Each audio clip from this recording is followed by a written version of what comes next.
Se você tá querendo trocar de celular, assiste esse vídeo até o final que eu vou tentar te convencer ao contrário.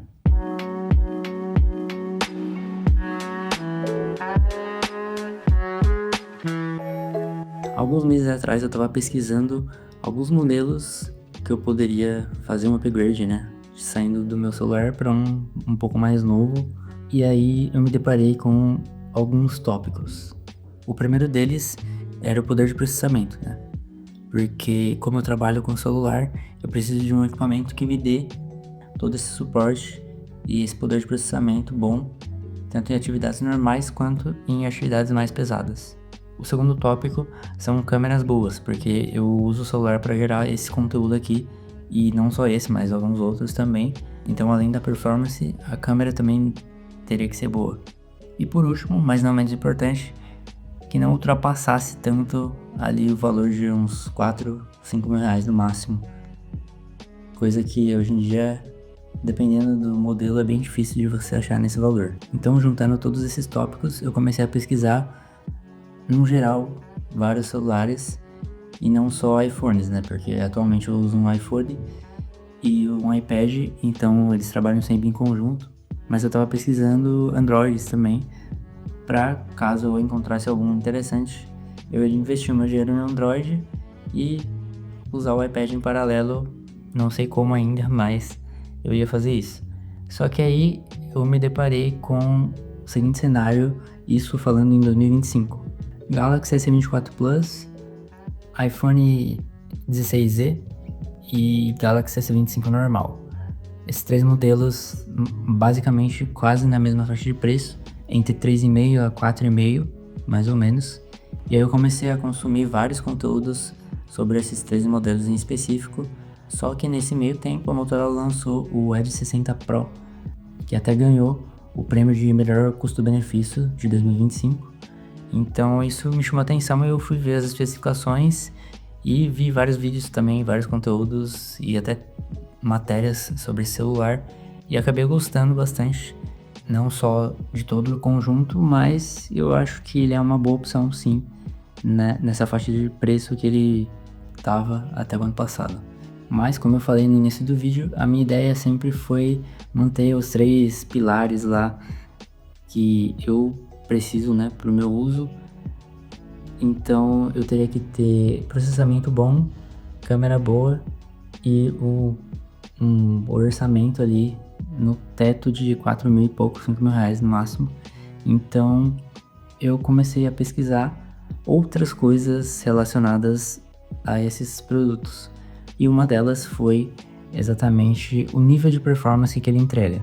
Então eu vou colocar aí na tela para vocês uma breve pesquisa que eu fiz.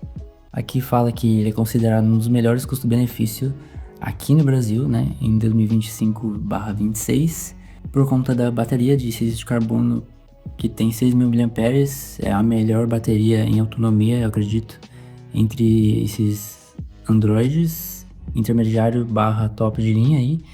Tem uma câmera muito boa, sensor da Sony, que filma em 4K, o que é importante para mim. A tela é POLED e o principal ali das minhas pesquisas foi justamente o processador, que é um Dimensity 8350 Extreme.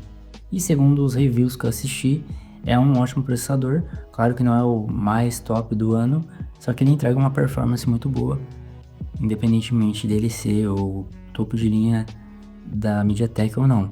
Aí depois de pesquisar tudo isso, eu fui mais a fundo e quis entender um pouco mais sobre esse processador e sobre como ele entregava, né, esse poder de processamento. Então, mais uma tela aí para vocês verem. Eu pesquisei a pontuação dele no Geekbench 6, que é um aplicativo de benchmark, entre 1400 e 1600 em single core e 4300 e 4600 no multicore. E aí, mais detalhadamente aqui nessa outra tela, a gente tem ali o single core 1450 até 1600, multicore 4300 a 4600 e em GPU, que é o mais importante para processamento de imagem, vídeo e aplicativos mais pesados, 8.700 pontos. E aí, sabendo disso, eu pensei, por que não testar no mesmo software, no Geekbench 6, o meu celular atual? E foi isso que eu fiz. Lembrando de novo, o R60 Pro pontua no máximo 1.600 pontos em single core e 4.600 no multicore. Então eu vou mostrar para vocês agora o print do Geekbench 6 no meu celular, quanto que ele pontuou em single core e multicore. Tá aí 2.210 em single core e 5.411 no multicore. E ali embaixo vocês estão vendo que é um iPhone 13. E como vocês estão vendo, ele pontuou mais do que o S60 Pro. Só que como eu falei, não dá para comparar um top de linha com um intermediário premium, um flagship killer. Só que isso daqui não foi o que mais me impressionou. O que mais me impressionou foi a pontuação em GPU. Que como vocês estão vendo no S60 Pro, ele pode chegar a 8.700 pontos. E agora vocês vão ver o print, lembrando, 8.700 pontos no máximo de pontuação do Geekbench 6 no S60 Pro. E agora vocês estão vendo o print do iPhone 13. É quase 3 vezes maior a pontuação dele em processamento gráfico. Se eu não tivesse pesquisado direito e tivesse só pego as resenhas que eu vi, os vídeos que eu assisti, provavelmente eu teria gastado dinheiro à toa e teria um celular com um processamento pior do que o que eu tenho hoje. Então a reflexão desse vídeo aqui é justamente essa. Você precisa pesquisar muito bem antes de gastar o seu dinheiro e antes de ir na onda dos YouTubers. Não que seja culpa de alguém, na verdade o mercado que produz esse tanto de equipamentos novos, né? Todo mês lança alguma coisa nova, só que não necessariamente é uma coisa boa para você. Se você tem um top de linha de 2, 3 anos atrás e ele tá funcionando bem ainda, não vai ser um intermediário premium desse ano que vai fazer você trocar. Muito pelo contrário, como vocês viram aí, apesar dele ser considerado o melhor custo-benefício de 2025, ele ainda pontua muito menos do que um iPhone 13 que foi lançado lá em 2021.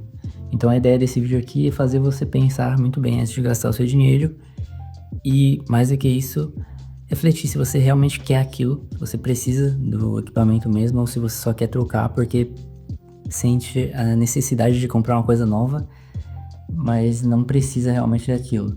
E isso me fez pensar bastante em relação a upgrade de equipamentos, né? Principalmente celular, que a gente sempre está usando e acaba usando uma coisa ou outra, mas a gente nunca usa todos os recursos que ele entrega.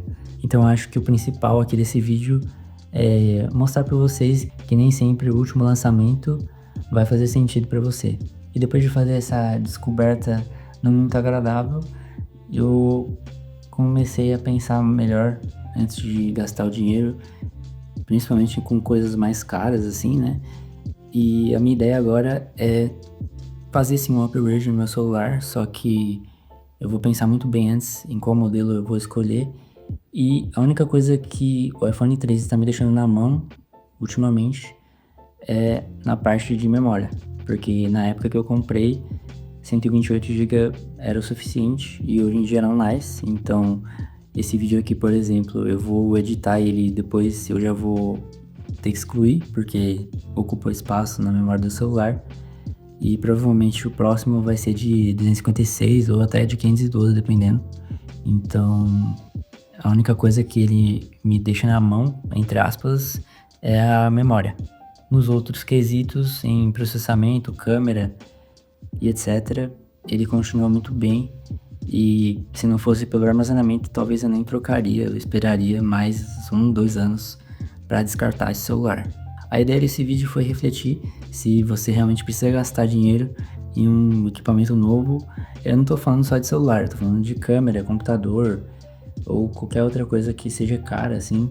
Muitas vezes a gente vê um lançamento e acha legal, só que você tem que pensar se realmente você vai usar todos os recursos que eles estão te dando ou se realmente você só vai comprar porque é novo. E eu acho que isso não faz muito sentido.